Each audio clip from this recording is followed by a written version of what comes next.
on, you're back. How's shopping going? Oh, cannot be better. I got all the discounts I can possibly have. Have this new pair of glasses. So you got a new pen last year? Well, you know discounts. If you don't use them, you lose them. Also get this buy one free one coffee for myself. But you went alone. Why? You certainly can finish the second one if it is free. Have you got my neck ring? Oh, of course. Check out. Oh, but these are not the ones I wanted. They're on sales. Sales is the game where you go shopping, enjoy the discounts, and see to it that everyone in your family is happy.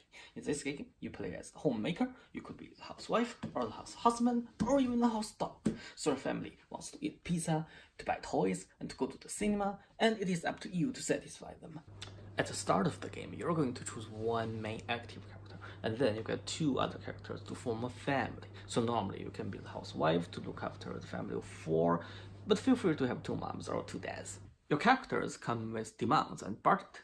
Demands tell you about what they want and need. So every character has vast different preference over daily consumption, what they want to own, and what they want to do. And budget tells about how much buying power they're contributing to the family. So you could expect that a bread earner is making quite much for the family, and the pet dog may not be anywhere near. But they're both important family members, so please love them equally.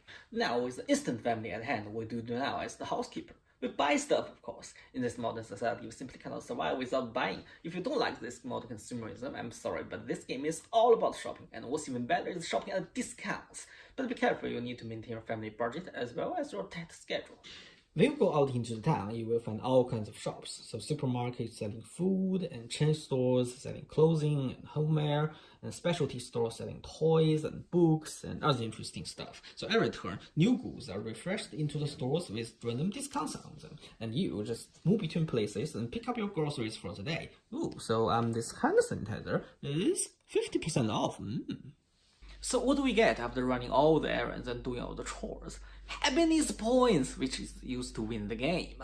So there are 3 ways you can earn happiness points. The first way is by buying cheap. So goods can be 10% off to 50% off on random. And for every 10% off your stuff, you score 1 point. And you can multiply this scoring by applying all kinds of vouchers and VIP cards and special offers and everything else. The second way is to satisfy your family members' needs. This is how it works. So if you get them at least something to eat, they will not fuss. But if you get them exactly what they want, you score happiness points. But if you get them nothing for dinner at all, you lose happiness points. And if you manage to grant their wishes on the second level, you get this permanent multiplier of any happiness points earned in the future. The third way is to satisfy your own special demands. And your own special demands is often some products that are valuable, unique, which are not always available in store, so take them if you have the opportunity. On top of that, homemakers also have their own community and gathering. Every round, players are going to sit down and discuss about their bargain and gossip. So this is your chance to brag.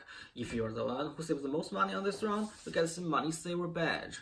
If you're the best at putting big smiles on your family's face, you get this home star badge. And if you score the highest for loving yourself, you get this indulgence badge. At the end of this game, you're going to score extra points based on the combination of badges you have collected. Knowing the basic rules, now let's talk about how it feels playing the game. Everybody loves sales because the cheat thrill always plays magic. So the name makes it a good gateway game for all gamers. And the task at hand is straightforward as well. Now you already know that a family member wants all kinds of things. All you need to do is to go and pick them up. Chop chop. If things work that simply, housekeeper would not be a profession which requires a qualification exam and 3 years work experience.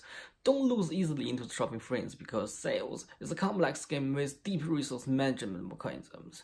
At first glance, you already know how to earn points, but things quickly become complicated as trade-off coming into play. So time and budget can be so tight that it is often impossible to get everything you need in a single round. Also, there are so many options available on a single action. So this 50% off ice cream can be really lucrative, but none of my family members wants it.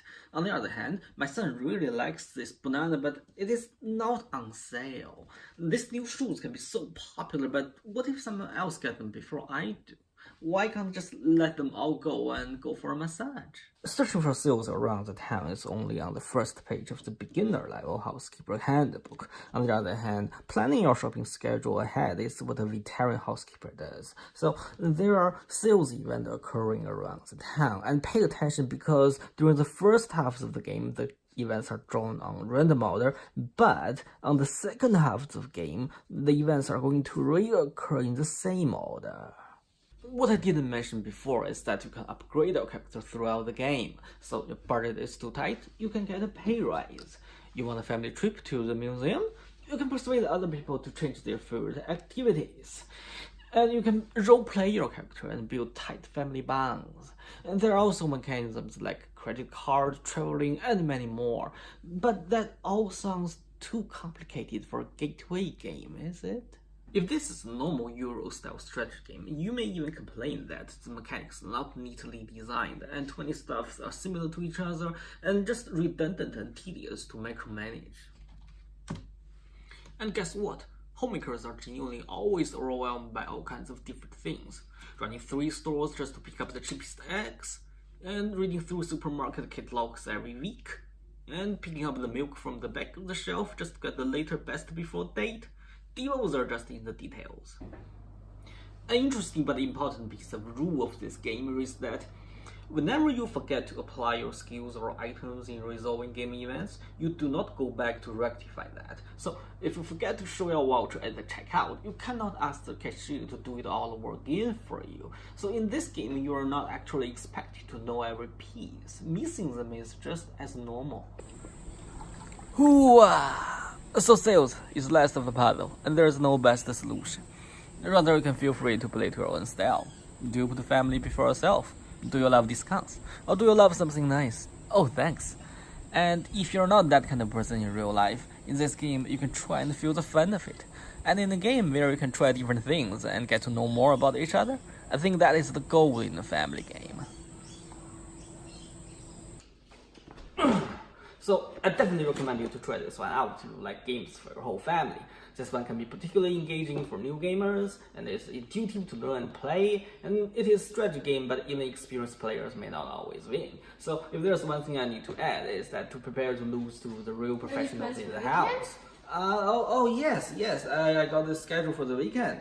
So first we are going to the Children's Book Fest in this bookshop, and Toys R Us is having this closing down sales, we need to hurry. And we're going to the Apple store to check batteries because there's a special opening.